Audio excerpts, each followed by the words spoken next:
আচ্ছা, যাদের টাকা পয়সা আছে তারা কি আলু ভর্তা দিয়ে ভাত খায় না, শাক ভাজি দিয়ে ভাত খায় না? আসসালামু আলাইকুম। দয়া করে আপনারা এখন একটু স্টপ যান, কারণ সে এখন ঘুমাচ্ছে, সে রুমেই আছে, আমিও রুমের মধ্যে। সো প্লিজ আপনার এই টপিকটা নিয়ে আর কথা বললেন না। ভুল করে আমাদের পেজ থেকে একটা ভুল কথা পোস্ট হয়েছিল, সেটা তখনই ডিলিট করা হয়েছে। এটা নিয়ে আপনারা মাতামাতি করছেন, আর আমার চোখের নিচে কালো দাগ নিয়ে মাতামাতি করছেন। প্লিজ আর কইরেন না। এটা মারামারি করার জন্য হয় নাই, বা সে হসপিটালে গেছে এইটার জন্য না যে সে কিছু খেয়েছে বা কিছু সামথিং, এরকম কিছু না।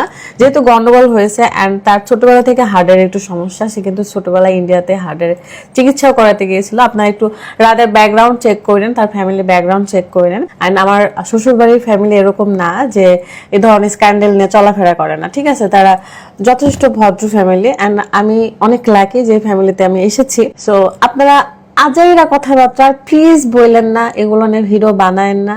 আরেকটা কথা, যে আপনারা অনেকে বলতেছেন না যে আমার শ্বশুর শাশুড়ি যে ভিডিও করেছিলাম অ্যানিভার্সারি, সেটার জন্য সমস্যা হয়েছে। কোনোদিনও না, আমার শ্বশুর শাশুড়ি এগুলো নিয়ে মাথা ব্যথা নাই, ঠিক আছে?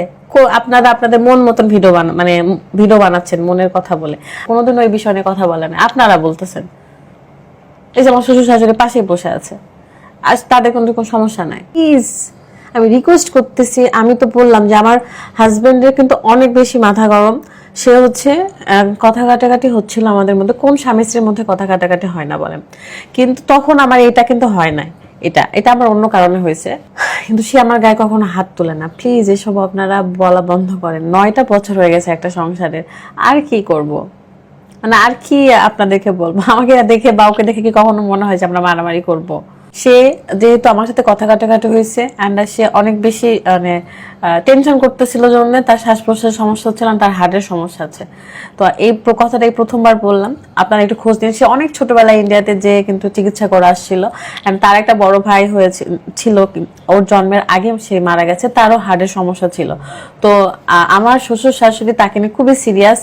তো সিরিয়াস অবস্থায় যখন তার শ্বাস প্রশ্বাসের অসুবিধা হচ্ছিল, মেডিকেলে যাওয়া হয়। অ্যান্ড মেডিকেলে গিয়ে আপনারা অবশ্যই স্মৃতির ভিডিও দেখেছেন যে ফ্লোরে আমরা জায়গা পেয়েছিলাম। সো কি হয়েছে, ফ্লোরে জায়গা পেলে কি হয়েছে? আমরা কেবিন পাই নাই, পরে কেবিন পাইছি, পরে কেবিনের হচ্ছে আমরা শিফট হয়েছিলাম, সেটা সবাই দেখছে, এটা নিয়ে মাতামাতি কিছু নাই। অ্যান্ড রাতকে যখন আমি জিজ্ঞাসা করেছিলাম যে তুমি কেন মেডিকেলের ছবি পোস্ট করলা, তখন হচ্ছে ভাত খাইছো? তো যখন আমি বললাম যে তুমি কেন মেডিকেলের বসে থাকা বা অক্সিজেনের ছবিগুলো পোস্ট করলা, তখন বলতেছে আশেপাশে থেকে এত মানুষ ভিডিও করতেছিল, এত মানুষ ছবি তুলতেছিল যে ও নিজেই এটা পোস্ট করছে, যেন ওটা মানুষের কাছ থেকে না জেনে তার কাছ থেকে জানতে পারে। বুঝেছেন? তার একটা বড় ভাই ছিল রাহিম নামে, রাহিম ভাইয়া। সে কিন্তু 6-7 বছর বয়সেই মারা গেছে, আর তারপরে রাত হয়েছে। আর রাত সেম নাকি ভাইয়ার মতন দেখতে। সো তার একটু সমস্যা হলে তার ফ্যামিলির সবাই অনেক বেশি টেনশন করে, আর তাকে সবাই মাথায় তুলে রাখে, সবাই অনেক ভালোবাসে। আর তার একমাত্র বউ আমি। তো আপনাদের কি মনে হয় যে আমাকে সে গায়ে হাত তুলবে বা কিছু? একটা ভুল করেছি। কি ভুল? যে মাথা গরম অবস্থায় সে এটা পোস্ট করেছিল, আমি না। তাও সে তার হচ্ছে আইডিতে পোস্ট করেছিল, আর সে কিন্তু ঘুমাচ্ছে, আর আমরা সবাই কিন্তু আছি, দেখুন সে ঘুমাচ্ছে। আম্মু তো আচ্ছা, যাদের টাকা পয়সা আছে তারা কি আলু ভর্তা দিয়ে ভাত খায় না, শাক ভাজি দিয়ে ভাত খায় না? তাহলে যারা টাকা পয়সা আছে তারা কি মানে মেডিকেলে ফ্লোরে থাকা যাবে না, এরকম কোনো কিছু?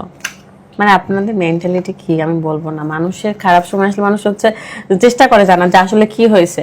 আমি তো ক্লিয়ার করেছি একটা ভিডিওতে, তারপরেও আপনারা এই মেডিকেল করে রাত কিছু খাইছে এমন কিছু বলতেছেন। ভাইও কিছু খাইলে বাঁচবে? ওর যে শরীরও বাঁচবে? হ্যাঁ, যে আপনারা সব কথা বলেন। আমার হাজবেন্ড আলহামদুলিল্লাহ অনেক ভালো আছে, সে সুস্থ আছে, সে হচ্ছে পরিপূর্ণ একটা সুস্থ মানুষ। মানে আমি না নিতে পারতেছি না, মিডিয়াতে এত মানুষ এত বাজেভাবে ভিডিও করতেছে, মানে তা বলার বাহিরে। আপনাদের কি কাণ্ড জ্ঞান মানে কিচ্ছু নাই?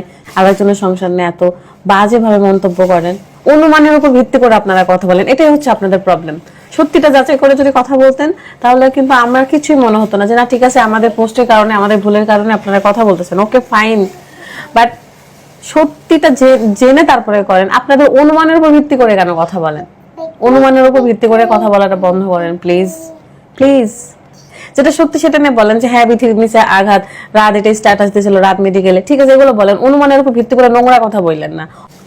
আমাকে আপনারা ভালোবাসেন বা যারা অপছন্দ করেন তাদের সবার কাছে রিকোয়েস্ট করতেছি, ভালোবাসে মানুষের কাছে রেসপেক্ট, সালাম সবাইকে। আপনারা আমাকে এত ভালোবাসেন, এত খোঁজ খবর নিয়েছেন। যারা হেটার্স আছেন, যারা পোস্ট করতেছেন বাজে বাজে, তাদের কাছে প্লিজ রিকোয়েস্ট করতেছি, বাদ দেন।